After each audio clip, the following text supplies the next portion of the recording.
ஆண்டவராகிய இயேசு கிறிஸ்துவின் நாமத்திற்கு மகிமை உண்டாவதாக. இந்த நல்ல நாளிலே உங்கள் யாவரையும் நான் வாழ்த்துகிறேன். இந்த நாளின் தியானத்திற்கு என்று தெரிந்து கொள்ளப்பட்ட வேத பகுதி ஏசாயா தீர்க்கதரிசன புஸ்தகம் 26 அதிகாரம் 3 ஐசையா சாப்டர் 26 verse 3. உம்மை உறுதியாய் பற்றி கொண்ட மனதை உடையவன் உம்மையே நம்பியிருக்கிறபடியால் நீர் அவனை பூரண சமாதானத்துடன் காத்துக்கொள்வீர். ஆமேன்.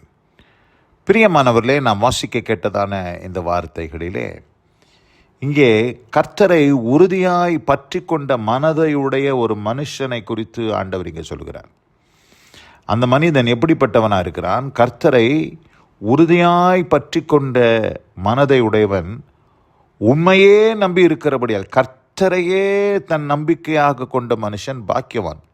கர்த்தரையே தன் நம்பிக்கையாக வச்சிருக்க, வேற எது மேலேயும் அவனுக்கு நம்பிக்கை கிடையாது.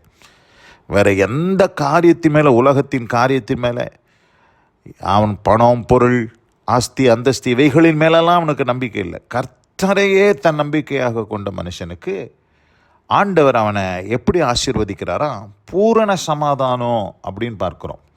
பூரண சமாதானத்துடன் காத்துக்கொள்வீர். இது என்னங்க பூரண சமாதானம் அப்படின்னா என்ன அர்த்தம்னா, வெறும் பீஸ் இல்லை. ஆங்கில விதத்தில் பீஸ்னு போட்டிருக்கு. ஆனால் மூல பாஷையில் எபிரேய மொழியில் நீங்கள் பார்த்தீங்கன்னா அந்த இடத்துல ஷாலோம் என்கிற வார்த்தை போடப்பட்டிருக்குது. பீஸுக்கு ஷாலோம் என்கிற வார்த்தை உபயோகப்படுத்தப்பட்டிருக்கிறது. ஷாலோம் என்றால் என்ன? ஷாலோம் means much more than a cessation of war. அதாவது ரெண்டு நாட்டுக்கு யுத்தம் நடந்து அந்த யுத்தம் ஓய்ந்து போன உடனே சமாதானம்னு சொல்லுவாங்க. அது என்னென்ன? ஆப்சன்ஸ் ஆஃப் வார், அவ்வளோதான். யுத்தம் நின்று போச்சு, அதனால் சமாதானம், அவ்வளோதான். அந்த சமாதானம் அது வரைக்கும் தான் செல்லுபடியாகும். ஆனால் ஷாலோம் என்றால் it includes blessings such as holiness, health, quietness of soul, preservation and completeness. இது எல்லாம் சேர்ந்தது தான் ஷாலோம். ஒரு மனுஷனுக்கு முழுமையான எல்லா ஏரியாலையும் அவனுக்கு சமாதானம், அவனுடைய ஆரோக்கியம், அவனுடைய சந்தோஷம், அவனுடைய குடும்பம், அவனுடைய எதிர்காலம், அவனுடைய முழுமை எல்லாம், அவனுடைய கம்ப்ளீட் எல்லாவற்றிலும் அவனுக்கு ஒரு சமாதானம். அதுதான் ஷாலோம். அதனால தான் யூதர்கள் ஒருவரை ஒருவர் வாழ்த்தி கொள்ளும் பொழுது ஷாலோம் என்று வாழ்த்தி கொள்வார்கள். ஷாலோம்னா எல்லாவற்றிலும் நீ வாழ்ந்து சுகமாயிரு என்று அர்த்தம். எல்லாவற்றிலும் நீ வாழ்ந்து சுகமாயிரு. அப்புறம் கம்ப்ளீட், அது முழுமையான ஒரு ஆசீர்வாதத்தை கொடுக்கிறதை நாம் பார்க்கிறோம். எப்படி என்று சொன்னால், உதாரணத்துக்கு நான் சில வசனங்களை உங்களுக்கு காண்பிக்க விரும்புகிறேன். 1 சாமுவேல் 25 அதிகாரம் இங்கே 4 வசனத்திலிருந்து வாசிக்கிறேன். 1 சாமுவேல் சாப்டர் 25 verses from 4. நாபால் தன் ஆடுகளை மயிர் கத்திரிக்கிற செய்தியை வனாந்தரத்தில் இருக்கிற தாவீது கேட்டபோது, இங்கே நாபால் என்கிறவன் ஆடுகளை மயிர் கத்திரிக்கிற செய்தியை வனாந்தரத்தில் இருக்கிற தாவீது கேட்டபோது, தாவீது என்ன செய்யறான் பாருங்க. தாவீது 10 வாலிபரை அழைத்து, நீங்கள் கர்மேலுக்கு போய் நாபாலிடத்தில் சென்று என் பேரை சொல்லி அவன் சுக செய்தியை விசாரித்து இந்த இடத்துல எப்படி வாழ்த்தணும் அப்படின்னு சொல்லி கொடுக்குறாரு பாருங்க. இதுதான் அந்த ஷாலோம். அவனை நோக்கி, நீர் வாழ்க, உமக்கு சமாதானமும் உம்முடைய வீட்டிற்கு சமாதானமும் உமக்கு உண்டான எல்லாவற்றிற்கும் சமாதானமும் உண்டாவதாக என்று அவனை வாழ்த்துங்கள். எப்படி வாழ்த்த சொல்கிறாரு? முதல்ல நீர் வாழ்கன்னு சொல்கிறாரு. அடுத்தது உமக்கு சமாதானம். ரெண்டாவது உம்முடைய வீடு, அவனுடைய குடும்பம், உம்முடைய வீட்டுக்கு சமாதானம்.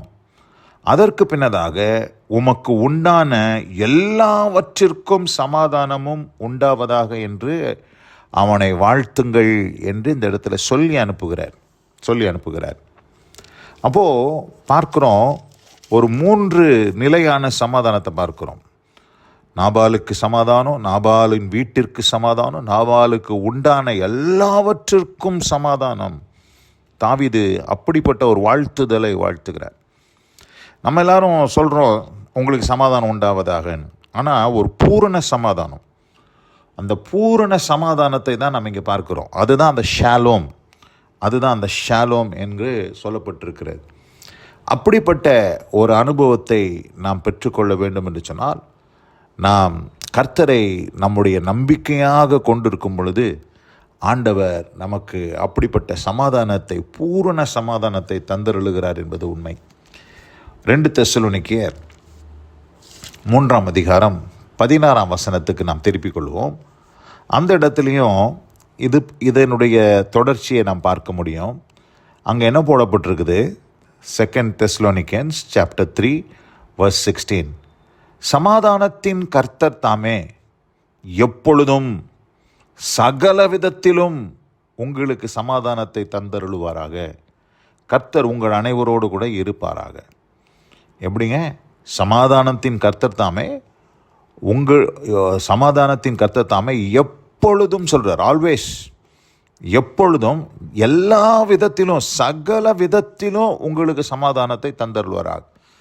நீங்கள் என்னென்னலாம் செய்கிறீங்களோ, உங்கள் பிரயாசம், உங்களுடைய ஊழியம், கைட்டு செய்கிற வேலை, உங்கள் குடும்ப வாழ்க்கை, உங்கள் பிள்ளைகளுக்கு அடுத்த காரியம், உங்கள் பிள்ளைகளின் படிப்பு, எல்லாவற்றிலும் ஆண்டவர் அங்கே எதை கொடுக்க விரும்புகிறார்? சகல விதத்திலும் உங்களுக்கு சமாதானத்தை தந்தருள்வார். எல்லாற்றிலும் சமாதானம்.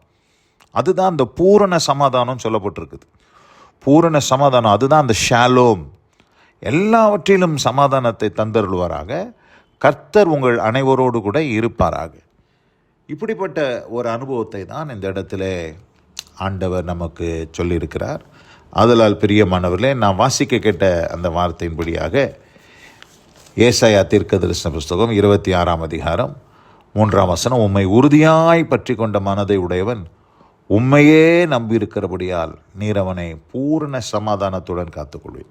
ஆண்டவர் இன்றைக்கு உங்களையும் அந்த பூரண சமாதானத்துக்குள்ளே காத்துக்கொண்டு, அந்த ஷாலோம் என்கிற அந்த முழுமை, ஷாலோம் என்கிற பாதுகாவல், ஷாலோம் என்கிற சுகம், ஷாலோம் என்கிற அமைதல், உங்கள் ஆத்துமாவுக்கு அமைதல் உண்டாக்கக்கூடிய கம்ப்ளீட்னஸ், எல்லாவற்றையும் தந்தருளுகிற அந்த சமாதானத்தை ஆண்டவர் உங்களுக்கு தந்தருளி, தாவீது நாபாலை வாழ்த்தினது போல, நாபாலே, உன்னையும் உனக்கு சமாதானமும், உன் வீட்டார் அனைவரோடனும் சமாதானமும், உனக்கு உண்டான எல்லாவற்றிற்கும் சமாதானம் உண்டாவதாக என்று சொன்னது போல, எல்லாவற்றிலும், எல்லா விதத்திலும் ஆண்டவர் நமக்கு சமாதானத்தை தந்தருளி ஆசீர்வதிப்பார். இந்த வசனத்தை கேட்ட தேவ பிள்ளையே, ஒருவேளை சமாதானம் இல்லாமல் நீங்கள் வாழ்ந்து கொண்டிருக்கலாம். இந்த நாளிலே இந்த செய்தியை கேட்ட வார்த்தையின்படியாய் நீங்கள் கர்த்தரை முழுமையாக, உறுதியாய் பற்றி கொண்ட மனதை உடையவர்களாக அவரையே நீங்கள் நம்பிக்கொண்டு இருப்பீர்களானால், ஆண்டவர் உங்களுக்கு சாதாரண சமாதானம் அல்ல, பூரண சமாதானத்தை தந்தருளி உங்களை ஆசீர்வதிப்பதற்கு தேவன் போதுமானவர் இருக்கிறார். அந்த வசனம் கேட்டவங்க ஒவ்வொருவரையும் கர்த்தர் தாமே ஆசீர்வதிப்பாராக. God bless you all. Amen, amen. நாம் ஜெபிப்போம். எங்கள் அதிகமாய் நேசிக்கிற எங்கள் அன்பின் பரலோக பிதாவே, உம்மை உறுதியாய் பற்றி கொண்ட மனதை உடையவன் உம்மையே நம்பியிருக்கிறபடியால் நீர் அவனை பூரண சமாதானத்துடன் காத்துக்கொள்வேன். இந்த நாளிலே இந்த வசனம் கேட்ட பிள்ளைகள் ஒவ்வொருவருக்கும் அந்த ஷாலோம் என்கிற அந்த சமாதானத்தை தந்தருளி நீர் ஆசீர்வதித்தருளும். தேவநாம மகிமைப்படட்டும். தேவ கிருபைக்கு தாழ்த்துகிறேன். இயேசு கிறிஸ்துவின் வல்ல நாமத்தில் பிதாவே. ஆமென், ஆமென்.